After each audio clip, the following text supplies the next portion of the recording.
मैं हूं अंजलि और आप देख रहे हैं PRJ न्यूज। शिवपुरी में जहां मिराज गिरा वहां 10 फीट गड्ढा। पायलट ने ग्रामीण के फोन से अफसरों को दी थी जानकारी, पत्नी को भेजे फोटो। शिवपुरी में करैरा के एक खेत में गुरुवार दोपहर करीब 2:40 पर वायुसेना का विमान मिराज 2000 क्रैश हो गया। इसके चंद मिनट पहले दोनों पायलटों ने खुद को इजेक्ट कर लिया। हालांकि हादसे में वो घायल हो गए। जहां प्लेन गिरा वहां करीब 10 फीट चौड़ा और 1 मीटर गहरा गड्ढा हो गया था। प्लेन से कूदे दोनों पायलट में से एक को स्थानीय ग्रामीण बल्ली परिहन ने सहारा दिया। पायलट ने बल्ली के मोबाइल से ही अफसरों को दुर्घटना की जानकारी दी, पत्नी को फोन किया, फिर हादसे की तस्वीरें भेजी। हादसा ग्राम पंचायत भैंसा के सुनहरा गांव में हुआ, जिसकी आबादी 1000 है। मिराज ने ग्वालियर से उड़ान भरी थी। एयरफोर्स ने हादसे की शुरुआती वजह सिस्टम में खराबी बताते हुए जांच के आदेश दिए हैं। प्लेन में हवा में ही आग लग गई थी। इसके बाद वह खेत में आ गिरा। यहाँ बस्ती के पहले एक खेत में आग जलती हुई दिखाई दे रही थी। टीम खेतों की मेड़ से चलते हुए मुख्य सड़क से लगभग 200 मीटर अंदर उस खेत पर पहुंची जहां मिराज गिरा था। यहाँ सेना के जवान मिराज को घेरे खड़े थे। जहां विमान गिरा वहां से 30 फीट दूर से ही चारों तरफ बैरिकेडिंग की गई थी। उसके अंदर किसी को भी जाने नहीं दिया जा रहा था। बैरिकेडिंग के बाहर ग्रामीण बैठे हुए थे। इनमें से एक धर्मेंद्र बकील ने कहा, हमारा घर खेत से सटकर बना है। मैं अपनी छत पर खाना खा रहा था, तभी प्लेन दिखाई दिया। उसके पिछले हिस्से में आग लगी हुई थी।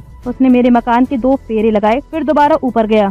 इसके बाद खेत की तरफ जाकर क्रैश हो गया। मैं दौड़कर खेत पर पहुंचा, देखा तो वहां बड़ा गड्ढा हो चुका था। गेहूं की फसल भी जल गई थी। कुछ ही देर में लोग इकट्ठा हो गए। आधे घंटे में पुलिस और दूसरे अधिकारी पहुंच गए। प्लेन से कूदे पायलट को सहारा देने वाले बल्ली परिहार ने कहा कि हम नदी किनारे बैठे थे। इसी दौरान धमाके जैसी आवाज आई। फिर 2 लोग पैराशूट से नीचे आते दिखाई दिए। देखा तो खेत में प्लेन क्रैश हुआ था। मेरे पास पुलिस वालों का नंबर नहीं था। मैंने ग्वालियर में रहने वाले अपने एक परिचित और छोटे भाई को कॉल कर घटना के बारे में बताया। उन्होंने करैरा और ग्वालियर पुलिस को सूचना दी। इस दौरान मैंने पायलट का सिर अपनी गोदी में रख लिया, पानी पिलाया, तौली से उसका मुंह पोंछा। उन्होंने मेरा फोन मांगा, मुझसे अपना फोटो क्लिक कराया। फिर मेरे ही नंबर से अपने अफसरों को कॉल किया, अपने फोटो पत्नी को भेजे।